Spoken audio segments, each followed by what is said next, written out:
I've known Paul for 7 years. Yeah. Do you guys meet out surfing? Or? Paul and I actually went to school together, and then we started traveling, and then he went on a trip, and I went on a trip, and we came back and met up, and then kind of started doing surf trips all over. Paul used to be a kiteboarder. He traveled. He used to teach kiteboarding in Fiji. Oh, sick. And then I was like, man, you gotta lose the kite. Like, shit's gotta go. Then Paul got hooked on surfing too, and so we did one big trip to New Zealand together, me, Paul, and Matthew, for like 10 months in a car. And then after that, a couple more trips, and then Paul and I went to Tofino almost 2 years ago on a trip, and he's like, man, you're good at shaping boards. Let's label it. And so that was where I was like, okay, let's do it. That's where it started, and we started talking about it, what we were going to do, and where we wanted to take it, and how we were going to incorporate other Canadian-made products with hand-shaped Canadian-made surfboards. Here we are.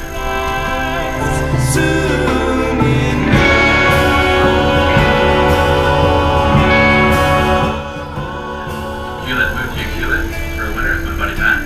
Matty spent the whole winter up there, surfed, and then in the tropics, surfing, traveling, surfing here or there, bouncing back and forth from the island. And this has been like the last 2 years that I kind of started settling down with this coast. But yeah, if I had to say like my home breaks, here for sure. What's about the coast that makes you just want to stick around here? Because I mean, there's better places with better waves. Yeah, this coast, I think what draws me to this coast is the adventure of getting out to the lake. Like, you're not going to get as good waves out here, and you're probably going to put more like effort into it, but I just think that there's just getting to the beach and hiking into places and looking for the waves, and the search for the waves is so dynamic and so new every time that it's just it adds another aspect to it. And I mean, there's a lot of places to potentially explore out here, you know. That I like Canada. Uncrowded surf too. Uncrowded surf for the most part. Some days uncrowded surf, one days. And Vic's a good town to base yourself out of. I mean, I like Canada. I want to live in Canada, so it's a good place to start and try to settle down and then take trips from here. Yeah. Like, make this the home ground and then make enough money that you can surf other places and just surf.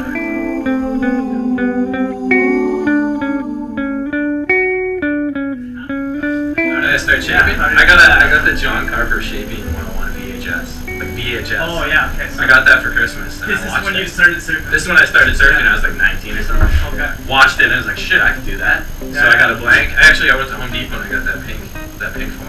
Oh yeah. And I glued that together and I shaped one of those and made a fish. with a cheese grater in my kitchen because I didn't have a Surfform yet. Yeah. Shaped the whole board. I did like 3 boards that way with pink insulation from Home Depot. And then I was like, let's get a real blank. So I got a real blank. I think I got them off Steph Naftanis, my first blank. Yeah. And shaped the whole thing with Surfform because I didn't have a planer yet. And then Paul and I started making some boards. And so we did a blank run and got like 10 blanks and made 10 boards and bought a planer, just one from Canadian Tire, and planed it out. And then it just started progressing. I was good at it. Hey, we're making fun shapes. What if we try this? What if we try that? What if we try this? And then buddies were running boards, and then I was making them. And then Paul came to me and he's like, man, you're getting good at it. Let's label these. And I was like, shit, if I could just shape, take off time whenever I want, so that I can go surfing. Like, it's Tuesday, we're closed. Like, the whole idea, I don't shape. I don't surf so I can shape. I shape so I can surf. Yeah. If that makes sense. Yeah. At the end of the day, it's all about surfing. It's all about surfing still too. The missing two. Wow, it must feel really good riding something that you made. Like, you shaped it and then you surfed it and you're doing good maneuvers on it. It's like, to me, it's like if I'm surfing good or I'm getting good waves or I'm riding a board that goes good, I could have made it, somebody else could have made it. If the board goes good and you're having a good time. As long as you're getting those turns, that one turn that like feels right, and you're like, that turn made this whole trip worth it. I don't care if I'm riding my board or somebody else's board. The advantage for me riding my own boards is I'm like, I know exactly what I need. Yeah. I'm like, hey, I want a board that perches a little more on the bottom, where it's going to kick loose a little more easier, it's going to have a little drive, a little more skate, a little more lift. Where other guys have to try to translate that information or try to go buy a board off the shelf and try to figure all that out for themselves. I know exactly. I know exactly what my next board's going to be already. Yeah. Because everything, I know what I'm going to do for the rail, where I'm going to start the contact, all the little things. Totally. As I'm turning, I come off the wave, I'm also thinking about like, hey, if I was to surf that wave again, how would have I approached it differently to surf it better? But also, what could have my board done Yeah. Like, oh shit, this board didn't really fit in the pocket. Like, why didn't it fit in the pocket? What was it doing? I wish I had a board that could skate that section, but it also fit the pocket. So Yeah. I'm constantly thinking about shapes as much as I'm thinking about surfing. So by the time I get in here, I've already built the board in my head. I don't come in here and start making boards. Yeah, I built the whole thing, and I just come in here and I shape it, and then it's done. Yeah. 2.5 hours.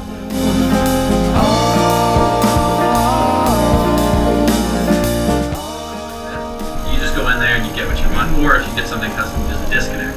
Because there's 3 people between you and the shaper. Yeah.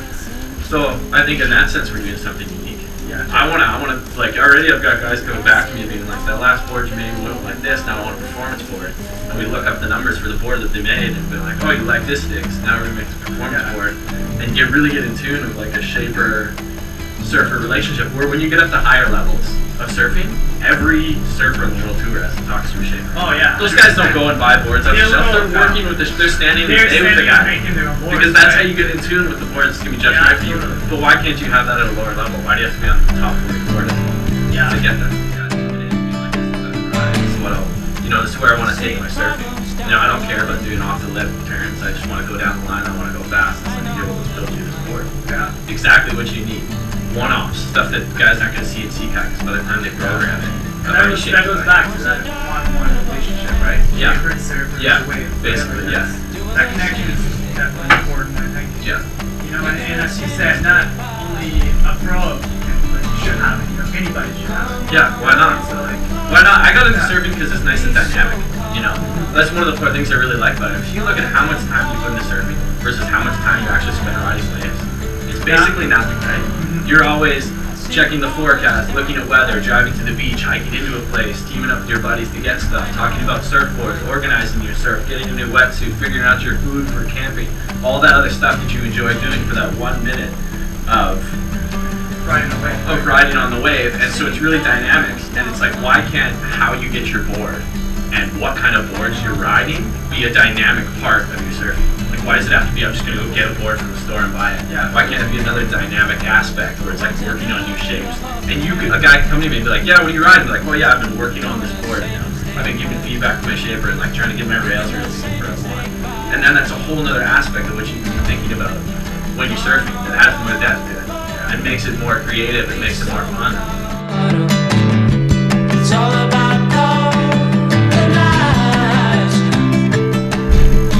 it is fairly similar in the sense that concentration. When I started shaping, I'd go in and I'd start shaping a board. When I started shaping, it would take me forever. It'd take me like 8 hours to shape a board. Then I'd go in and I'd start shaping, and 6 hours would go by and I missed much of it. Because I was so concentrated on what I was doing. I was just standing there and I'd be like, holy shit, what time is it? And it'd be like, I would have gone at 11 a.m. It's like 5 a.m. at night. And after like the first time I looked at the clock, I was like, holy shit, because I couldn't see anything else. All I could see was shaping. So it's like total concentration. And so now that I'm getting better at it, there's certain things that it's like you're just going through the motions and you're shaping it. But the better you get at shaping, the harder it is, just like I said. Because you know what to look for. When I started, I'd make a board, I'm like, fuck, perfect. Like, I made the perfect surfboard. Yeah. Look at this stuff, it's hard. And now that I'm better, I look back at stuff, I'm like, oh my god, like, what was I thinking putting these features on this board? So now I notice all the little nose flick and how the rail turns and where it turns and if there's a little hip there and all the imperfections of how it's going to come out. So it's harder to shape now that I'm better at it. And most people can't see it. It's like people who don't surf. You and I look for like professionals. Like, oh, he's riding the wave. Because we surf, we're like, well, that guy's like, you can see the difference. It's like shaping too. The better you get at it, you can see all the little differences. And so I still find it captivating. But it's just like surfing too. It's like, a lot of it's going through the motions, and then it'll be doing something like one part that'll draw my concentration or turn, and I'll see something and it just starts to flow. And for 10 minutes or something, I'll just be in the zone, and I'll do like tons of the board in like 10 minutes, and then the rest of it will be going through the motions. So it's kind of like I'm setting up for things, and then it'll just like it'll go for it. So it's pretty similar in that sense. Yeah. And you get lost in it. You get lost in it. Yeah. You get lost in the moment. Yeah. That's cool. Like, yeah, and it only gets harder. It's only getting harder to make good boards because of all the little things that you do. Where surfing, it used to be like, oh, I gotta ride down the face, like I'm a legend, I'm so good at this sport, and then you start getting better at it, and all like, well, that turn was pretty good, but it didn't have like all the little tiny subtle details that make a big difference in keeping the flow, or how you hit the one section instead of just doing a turn, you hit it with like just the right amount of flick and just the right amount of speed. So it's kind of very similar. It's very similar, yeah. Similar when it comes Yeah, to it, right? yeah. Like, yeah. And I try to shape really flowy. I try to do like long flowing lines to Yeah. keep everything going the way that I want the board to serve. You know, and I, at least for me, shaping, I think having a board that flows and just come together and all the bits fit, all the rock and the curves and all the lines fit together is more important than hitting all the numbers you want it to exactly. Yeah. You know, to be out a little bit and be like, okay, well, it ended up just a little bit wider than I want, but everything came together and all flows. Yeah. Flow is the most important, because that's what you got when you're surfing too. Yeah. Yeah, totally. More important than being like, it's got to be 19 and a half wide, and you come up, you know, just a little extra or a little you know, yeah, I wanted 5.5 mils of extra rocker and I got 5.6. It's like, well, if it flows, then it flows.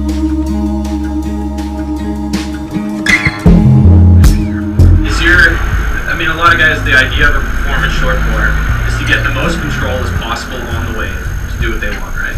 That's the idea. And then the idea of, say, a mini Simmons is to kind of like enjoy the out of control a little bit. Also still have some control, but kind of like enjoy like, whoa, what was that? And holy shit, I'm going like out of control fast, and I got to grab rail to turn because it's something new. It's a new learning experience. So advice to guys who want to like really tune in their shapes, I'd say, I mean, just like talk to somebody who's been there, because I had a second day and a third day and the first week at one point, and you did too, right? So if you go back to yourself and be like, man, don't ride that, like, you know, you like get more foam under you or something, or like spend a little longer riding this, or like, okay, you're ready. Don't go for that, you know, like 5'11". Yeah, like performance. Don't do it like ride a fish. Just do it for a little while. You'll get better faster if that's what you want to do. Stuff like that. So I guess for advice, if you're just talk to somebody who knows what surfing is. Yeah. You got me. There's a couple guys come talk to us. Some other guys in town. Yeah. And also just consider that it's like the whole point is to have a good time. Yeah. There's no such thing as the perfect surfboard. No. I don't think so. It's all like what feeling you like.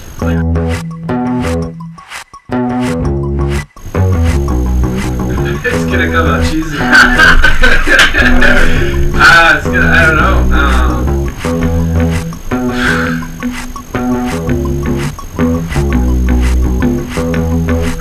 That's tough, man. I wanna say like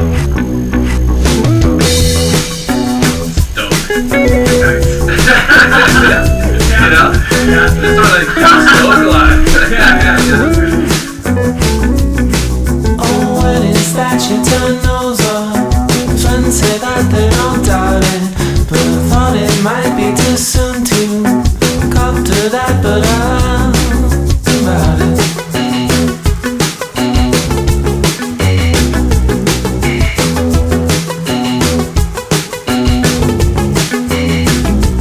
And let me not talk about going back.